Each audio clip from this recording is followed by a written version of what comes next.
Faut-il lancer une alerte à la bactérie E. coli en Europe? La Commission européenne évoque cette possibilité. Des discussions sont en cours entre la Grande-Bretagne, l'Allemagne et la France pour interdire peut-être la commercialisation des graines à l'origine de l'intoxication de 10 personnes en Gironde. À Bordeaux, on retrouve l'envoyé spécial de BFM TV, Alexandre Paré. Alexandre, 7 personnes sont toujours hospitalisées. Comment vont-elles aujourd'hui?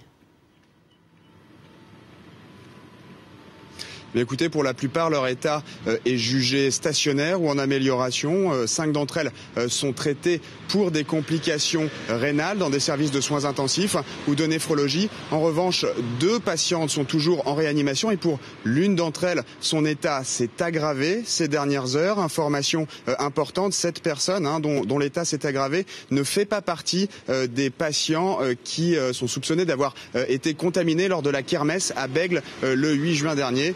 Dernière information, ce soir, aucun nouveau cas n'a été déclaré, ce qui laisse penser que cet épisode de contamination groupée est en passe d'être circonscrit.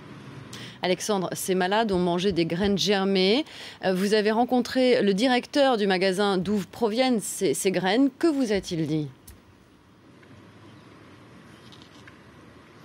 Oui, absolument. Le directeur d'une grande surface spécialisée dans le jardinage qui a appris cette nouvelle lorsque les services de santé et de la répression des fraudes ont investi son magasin hier en fin d'après-midi. Alors tout de suite, les services de santé ont procédé à des prélèvements. Lui, le directeur, a tout de suite décidé de retirer de ses rayons les produits incriminés, des graines germées, notamment de moutarde, de roquettes, d'un fournisseur de Grande-Bretagne. Alors ce qui est intéressant, c'est que à la fin de l'épidémie en Allemagne, qui a fait une quarantaine de morts, lorsqu'on a su qu'il s'agissait de graines germées, le directeur du magasin a tout de suite demandé à son chef de rayon de prendre contact avec ses fournisseurs pour s'assurer qu'il n'y avait pas de problème et prendre connaissance de l'origine de ces graines. Son fournisseur français lui a tout de suite envoyé des fiches produits.